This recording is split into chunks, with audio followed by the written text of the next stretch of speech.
네, 할렐루야. 오늘도 말씀으로 시작하는 여러분을 사랑하고 축복합니다. 오늘도 말씀 붙드시고 생명의 삶을 사시는 여러분 되시길 바랍니다.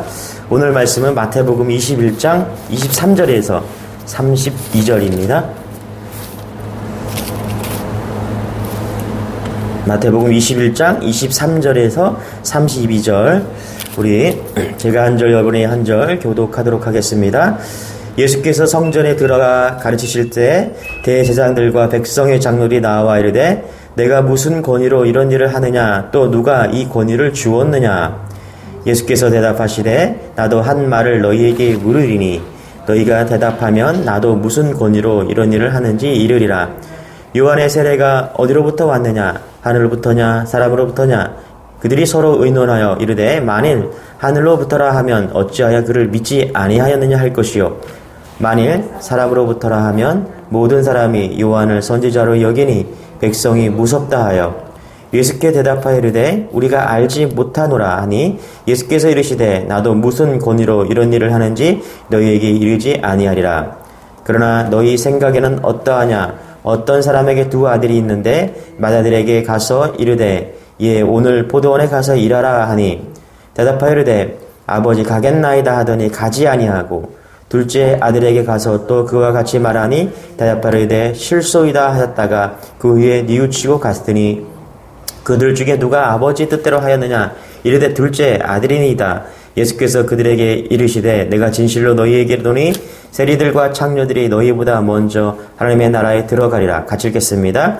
요한의 의의 도로 너희에게 왔거늘 너희는 그를 믿지 아니하였으되 세리와 창녀는 믿었으며 너희는 이것을 보고도 끝내 뉘우쳐 믿지 아니하였도다. 아멘. 자, 어제 말씀을 보면은 예수님은 성전에 가셔서 테이블을 둘러 엎으셨습니다. 무엇을 엎으셨습니까? 욕망을 엎으셨죠. 부패와 그리고 거짓을 둘러 엎으셨습니다.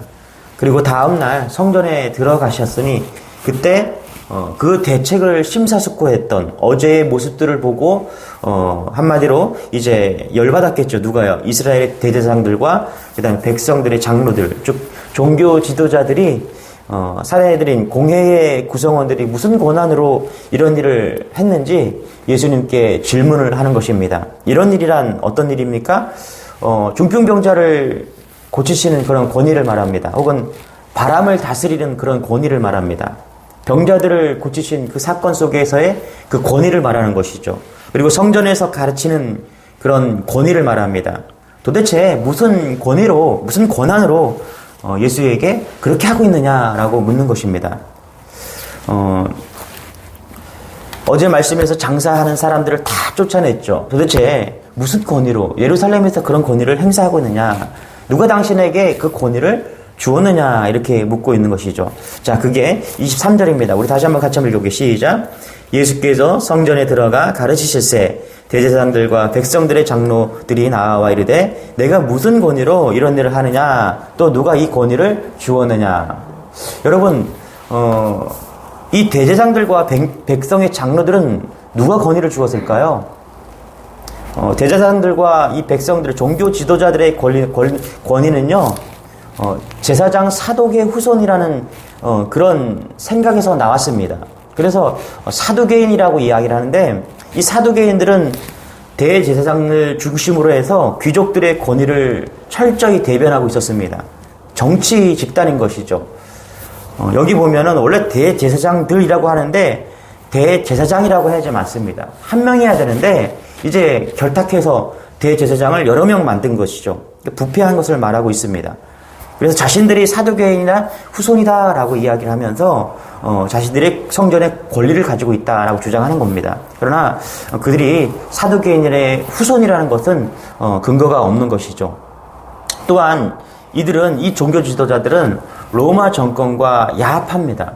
드러내놓고 하진 않았지만 돈을 주고 그 권력을 샀기 때문에 권력이 자신들에게 있다고 주장한 겁니다. 이렇게 야합한 정치력이 어떻게 백성들 앞에 사실 온전할 수 있겠습니까? 사람들은 다 알고 있었죠. 자, 그러니까 이 종교 지도자들, 이 권위는 어디로부터 오는 겁니까? 로마로부터 오는 권위입니다.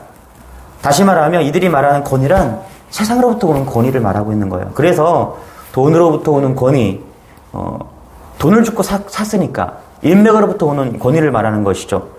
그래서 이들의 권위, 이 인맥이요, 돈이요, 빽인 이 권위, 이것을 로마로부터 오는 이 권위, 그것이어야 되는데 예수님께서는 지금 로마가 그 권위를 준 적이 없거든요, 예수님에게. 그래서 그들이 예수님께 묻는 겁니다. 네 권위가, 예수의 권위가 어디서 왔느냐, 이렇게 묻고 있는 것이죠. 그래서 예수님께서 이 질문에 명확하게 대답하시지 못한다면은 예수님의 권위는 땅에 떨어지고 권위와 권한 없이 이러한 일을 했다는 비난과 이제 정죄를 받게 되고 결국엔 고소를 당하는 사건들이 벌어지는 것이죠. 사실 결국에 이들에 의해서 예수님 십자가에 달리십니다. 자, 그러나 예수님은 이 대답에 역공세를 취합니다. 자, 우리 24절부터 27절까지 다시 한번 읽어볼게요. 시작. 예수께서 대답하시되 나도 한 말을 너희에게 물으니 너희가 대답하면 나도 무슨 권위로 이런 일을 하는지 이르리라. 요한의 세례가 어디서부터 왔느냐? 사람으로부터냐? 그들이 서로 의논하여 이르되 만일 하늘로부터라 하면 어찌하여 그를 믿지 아니하였느냐 할 것이요 만일 사람으로부터라 하면 모든 사람이 요한을 선지자라 여기니 백성이 무섭다 하여 예수께서 대답하시되 우리가 알지 못하노라 하니 예수께서 이르시되 나도 무슨 권위로 이런 일을 하는지 너희에게 이르지 아니하니라. 자, 예수님은 이 종교 지도자들의 묻는 질문에 대답 대신 또 다시 그들에게 묻는 거예요. 뭐라고 묻습니까? 세례 요한에 대해서, 먼저 왔던 세례 요한에 대해서 묻는 거예요. 당시에 세례 요한은 사람들에게 엄청난 지지를 받고 있었습니다. 물론 죽었어요. 선지자라고 생각하고 있었습니다. 자, 그 세례 요한을 말하면서 세례 요한의 그 권세가 하늘로부터 왔느냐 아니면 사람에게서 왔느냐라고 묻는 겁니다. 여러분, 이들은 세례 요한의 권세를, 하늘로부터 오는 그 권세를 믿지 않았습니다. 그래서 하늘로부터, 세례 요한이 하늘로부터 왔다는 권세를 왔다라고 말한다면은 자신들이 믿지 않았기 때문에 그 대답이 맞지 않는 것이죠. 또 반대로 사람으로부터 왔다라고 한다면 어떤 일이 벌어집니까? 백성들이 원망을 살 것입니다. 왜요? 이 백성들은 세례 요한을 선지자라고 생각했기 때문에 그래요. 그래서 많은 사람들이 세례 요한을 따랐었고 그리고 세례 요한을 선지자라고 생각하고 있으니까 이들은 세례 요한을 믿지 않았기 때문에 이것도 아니고 하늘로부터 왔다라고 말할 수도 없고 또 사람으로부터 왔다라고 말할 수 없는 아주 그런 난처한 상황이 된 것이죠. 자, 그래서 그들은 예수님께 뭐라고 말합니까? We don't know. 우리는 우리는 모릅니다. 우리들은 모르겠다. 그래서 예수님이 뭐라고 하십니까? 나도 너희들에게 내가 무슨 권위로 이러는지 알려주지 않겠다라고 말씀하고 있는 것이죠. 자, 그러면서 한 가지 비유를 말씀하십니다. 그 비유가 28절이죠. 같이 읽겠습니다. 시작. 그러나 너희 생각에는 어떠하냐? 어떤 사람에게 두 아들이 있는데 마다리에게 가서 이르되 오늘 포도원에 가서 일하라 하니 대답하여 이르되 아버지 가겠나이다 하더니 가지 아니하고 둘째 아들에게 가서 또 그와 같이 말하니 대답하여 이르되 실소이다 하였다가 그 후에 뉘우치고 갔으니. 자, 예수님께서 그러면서 두 아들 비유를 말씀하십니다. 어느 아버지에게 두 아들이 있었는데 아버지가 아들에게 아들아 포도원에 가서 일 좀 해라. 그랬더니 첫째 아들이 예 갈게요 대답합니다. 여러분, 당시에 아버지의 어떤 말씀에 노라고 말씀을 하면, 노라고 대답을 하면 돌에 맞아 죽어도 괜찮았습니다. 그러니까 맏아들의 이 대답은 그냥 신실한 아들인 거예요. 아버지의 말씀에 순종하는 그런 대답입니다. 그런데 그렇게 대답을 해놓고 어떻게 됩니까? 가지 않았어요.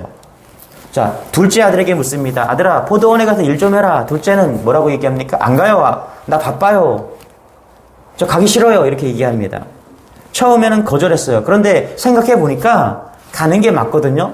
그래서 회개하고 포도원에 일하러 간 것입니다.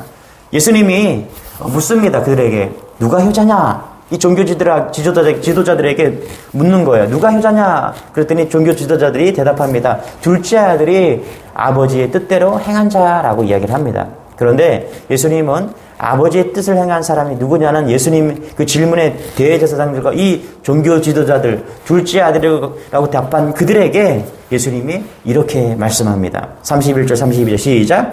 그들 중에 누가 아버지의 뜻대로 하였느냐 이르되 둘째 아들이니이다. 예수께서 그들에게 이르시되 내가 진실로 너희에게 이르노니 세리들과 창녀들이 너희보다 먼저 하나님의 나라에 들어가리라. 32절 요한이 의의 도로 너희에게 왔거늘 너희는 그를 믿지 아니하였으되 세리와 창녀는 믿었으며 너희는 이것을 보고도 끝내 뉘우쳐 믿지 아니하였도다. 자, 종교 지도자들은 세리 요한을 믿지 않았지만 누가 믿었어요? 세리와 창녀는 회개하고 믿었다라고 이야기를 합니다. 그런데 너희들은 이것을 보고도 믿지 않았다. 그렇죠? 그래서 뭐라고요? 세리와 창녀는 하나님의 나라에 들어간다. 너희들보다 먼저 창녀와 세리가 하나님의 나라에 들어간다라고 이야기를 하고 있는 것이죠. 여러분 마태복음 7장 21절에 이렇게 말합니다. 나더러 주여 주여 하는 자마다 다 천국에 들어갈 것이 아니요 다만 하늘에 계신 내 아버지의 뜻대로 행하는 자라야 들어가니라. 세례 요한 때부터 하나님의 나라, 하나님의 부르심, 그리고 하나님의 구속화 사역에 대해서 계속해서 말씀하고 있습니다. 그런데 이것을 인정하는 것이 무엇입니까? 믿음이에요. 믿음이에요. 여러분 천국의 복음을 듣고 회개하고 믿는 사람들은 어떠한 조건이나 상황에 관계없이 하나님의 나라 백성이 되는 것이죠. 종교 지도자들은 세례 요한을 탐탁하게 생각하지 않았어요. 이것은 뭐냐 하면 복음 전체를 탐탁지 않게 생각했다라는 것입니다. 반면에 세리와 창녀는 세례 요한의 설교를 듣고 받아들이고 그들은 돌이키고 천국을 소망했다는 것입니다. 이것이 얼마나 큰 파격적인 행보입니까?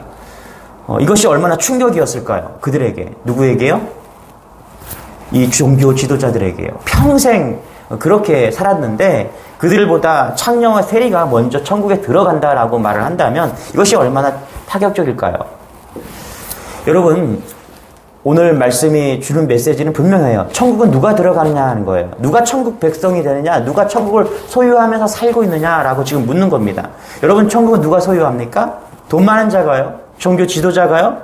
로마로 권위를 가지고 있는 자가요? 아니요. 세상의 권위를 가지고 있는 자 아니요. 천국은 누가 들어갑니까? 회개하는 자가 들어간다라고 지금 말하고 있는 것입니다. 세리와 창녀들 비록 세상에 손가락질을 당하는 죄인이었지만은 그들은 자신의 잘못을 깨닫고 어떻게 회개함으로 하나님께 순종함으로 그렇게 천국에 들어간다는 것을 지금 이야기하고 있는 것이죠. 그래서 여러분 믿음이란 한마디로 정리하면은 오늘 말씀을 통해 알 수 있는 것은 회개하는 것이에요. 돌이키는 거예요. 돌아서는 거예요. 예수님은 바로 이러한 사실을 비유로 말씀하시면서 죄인으로 지탄받는 세리와 창녀가 오히려 하나님의 나라에 들어갈 수 있다라고 지금 종교 지도자들에게 아주 그냥 충격을 딱 주고 있는 것입니다. 그러나 여전히 그들은 들을 귀가 없죠. 여전히 그들은 듣지 못합니다. 여러분 반드시 예수를 믿으면 회개의 사건이 있어야 됩니다. 여러분 삶 속에 회개의 사건이 있습니까? 누가복음 15장에 보면 오늘 말씀을 보면서 저는 탕자의 비유가 떠올랐어요. 여러분 맏아들과 둘째 아들은 탕자였습니다. 그런데 누가 먼저 천국 잔치에 들어갑니까? 아버지가 베풀어 놓은 천국 잔치에 누가 들어갑니까? 분명히 탕자의 비유에서 말씀하시는 것은 무엇이에요? 회개하는 자가 천국에 들어간다라고 이야기하고 있는 것이죠. 죄를 많이 지었습니다. 탕자예요. 모든 재산을 자기가 받을 권리의 모든 재산을 가지고 이제 가서 돈을 다 쓰고 그리고 정말 죄인의 모습으로 돌아왔습니다. 그런데 돌아왔을 때 그는 맏아들보다 더 먼저 천국 잔치에 들어갈 수 있었다라는 것입니다. 그렇습니다. 천국은요 어떻게 들어가요? 회개하는 자가 들어갑니다. 여러분 진정으로 회개하는 여러분 되시기를 소망합니다. 예수님을 믿는다는 것은요 내 안에서 놀라운 회심이 일어나는 거예요. 변화가 일어나는 것입니다. 무슨 변화요? 내 삶의 변화가 아니라 내 내면에서 일어나는 변화. 그것이 삶을 변화시키는 것이죠. 그래서 예수를 믿으면 내 안에 변화가 시작된 거예요. 이것이 있는 것이 신앙인 것이죠. 제가 신학교에 들어가서 이제 대학원을 다니면서 깜짝 놀란 사실이 있었습니다. 신학 교수들, 우리 교수들 치면은 정말 믿음이 좋고 하나님 말씀을 잘 아는 사람들입니다. 그런데 이 신학 교수들도 자리싸움을 하고 있는 것이죠. 어떻게 하면은 후학들을 잘 열심히 후배들을 가르치고 그럴까 이런 것보다는 충격을 받은 적이 있어요. 서로 화해하지 못하고 서로 자리싸움을 하면서 그렇게 살아가고 있는 것이죠. 깜짝 놀랐습니다. 많은 학생들이 그런 모습을 보면서 실망했습니다. 신학교수를 친다면은 누구보다 말씀을 잘 알고 있죠. 그런데 과연 그들이 먼저 하나님의 나라, 천국을 소유할 수 있을까요? 오늘 말씀은 아니라고 이야기하는 거예요. 회개하여 들어가야 된다. 많이 배웠다고 들어가는 것이 아니라 회개하여 들어간다라고 말을 하고 있는 것이죠. 두 번째는 예수님은 예수님의 권위를 인정하는 사람이 들어간다라고 이야기를 합니다. 여러분, 예수님의 권위를 인정하는 여러분 되시길 바랍니다. 종교 지도자들은요, 아무리 말씀을 많이 배우고요, 아무리 말씀을 많이 알고 있었지만은 그들은 귀가 열리지 않았습니다. 눈이 열리지 않았어요. 그래서 그들은 로마가 주는 그 권위, 그것만 생각했지 하늘에서부터 오는 예수님의 권위는 절대로 깨닫지 못했다라는 거예요. 왜 그렇습니까? 로마의 권위에 쌓여 있었기 때문에 그래요. 예수님을 보니까 옷차림이 남루합니다. 갈릴리 사람 그 예수, 목수의 아들 그 예수, 학벌이 없어요. 배경도 없고요. 백도 없어요. 그 예수님의 권위는 절대로 로마의 권위에 있지 않았어요. 그래서 그들은 예수님의 권위를 보지 못했던 것입니다. 여러분, 우리가 그런 생각해 볼 것이 있습니다. 우리가 그런데 이 종교 지도자들보다 나은 것이 무엇일까요? 우리도 오늘 먹고 사는 문제로 열심히 삽니다. 사순절인데도 불구하고 하루 30분도 주님을 위한 시간을 가지지 못합니다. 그렇다면 우리가 이 종교 지도자들과 다를 게 무엇이 있을까요? 큰아들이 그래요. 예, 아버지, 포도원에 가겠습니다. 오늘도 예배하면서 예, 주님 불러만 주세요. 어디든지 가겠습니다. 그런데 지금 말고요. 좀 더 벌고요. 예? 좀 더 좋은 집을 얻고요. 우리 아들이 좋은 대학에 들어가면요. 좋은 직장에 들어가면요. 우리 아들이 좀 인생이 풀리면 제가 헌신하겠습니다. 네, 그때 순종하겠습니다. 여러분, 우리가 종교 지도자들과 다를 게 뭐가 있을까요? 알긴 알아요. 그런데 행함이 없어요. 예, 머리는 잘 알아요. 주여 주여 맞습니다. 아멘 아멘 그렇게 합니다. 그런데 안 가요. 포도원에 안 가는 것입니다. 여러분, 누구를 두려워하고 있습니까? 로마로부터 온 그 권위 아래, 세상으로부터 오는 그 권위 아래, 그 성공 아래에 있는 그 권위 아래에 우리는 순종하고 있는 것이 아닐까요? 정말로 주님이 주시는 하늘로부터 오는 그 권위에 정말로 순종하고 우리가 살고 있습니까? 사람을 의식하는 사람은 절대로 예수님의 말씀에 귀를 기울일 수가 없습니다. 오늘 종교 지도자들은요, 로마의 권위, 세상의 권위, 세상의 귀는 열려 있지만 그것에 세상에 열려 있기 때문에 바로 하나님의 하늘로부터 오는 예수님의 권위를 들을 수 없는 것이죠. 오늘 우리가 해야 될 일은 무엇입니까? 회개하라. 두 번째는 하늘의 권위를 인정하는 것입니다. 오늘 이후로 하늘의 권위, 예수님의 말씀을 듣는 귀가 열리는 여러분 되시길 바랍니다. 그럴 때 10년, 20년 교회를 다녀도 예수님의 권위 아래, 예수님의 말씀이 들리지 않는다면 여전히 나는 세상의 권위 아래, 로마의 권위와 똑같은 그런 권위에 지금도 순종하면서 살아가고 있다는 사실을 깨닫고 내가 오늘 점검해야 될 것, 하늘의 권위 아래 정말 순종하면서 예수님의 말씀이 들려오는지 깨닫는 여러분 되시길 소망합니다. 그렇습니다. 예수님은 우리에게 진정 원하시는 것이 무엇일까요? 진실로 내면에서 죄를 깨닫고 세상에서 주님께로 돌아서는 그 신앙을 원하시고 있다는 거예요. 반드시 회개가 있는 그런 신앙을 사시는 여러분 되시길 바랍니다. 또 한 가지, 예수님의 권위에 반드시 순종하는 그런 삶을 사시는 여러분 되시기를 축원합니다. 기도하겠습니다. 오늘 이 순간 이러한 순수한 신앙, 예수님의 권위 아래 순종함으로 신앙이 회복되는 그런 삶을 사는 우리 될 수 있도록 하나님이 인도하여 주옵소서. 아버지 하나님, 오늘 말씀을 들으면서 우리의 모습을 돌아보게 하시고, 하나님 아버지, 우리가 무엇보다 우리의 내면이, 우리의 마음이 진실하게 주님을 향하기를 원하오니 우리가 날마다 주님께 나아갈 때마다 돌이키게 하시고 뉘우치게 하시고 믿는 마음을 온전히 허락하시어서 아버지 품으로 항상 나아갈 수 있도록 인도하여 주옵소서. 무엇보다 예수 그리스도의 권위 아래 우리의 모든 것을 순종함으로 오늘도 이 사순절을 지나는 우리가 그렇게 믿음으로 살 수 있는 우리 모두가 될 수 있도록 인도하여 주옵소서. 몸이 불편하고 마음이 어려운 성도를 기억하시고, 오늘 우리 성도님들 두 가정이 이사를 합니다. 교회 근처로 이사 오는데 하나님 이사도 잘 되고, 무엇보다 이제 주님 교회로 가까이 오면서 그들의 신앙도 변화되어서 더욱더 주님을 귀히 여기고 주님의 권위 안에 순종하는 그런 삶이 다 될 수 있도록 인도하여 주옵소서. 감사드리며 예수님의 이름으로 기도드리옵나이다. 아멘. 오늘 말씀을 붙잡고 회개하면서 회개가 있는 신앙, 권위 아래 순종하는 그런 신앙이 되게 해달라고 우리 주 한번 치고 기도하겠습니다. 주여, 주님 감사합니다. 하나님 감사합니다. 오늘도 주님 앞에 나와서 또 주님의 말씀을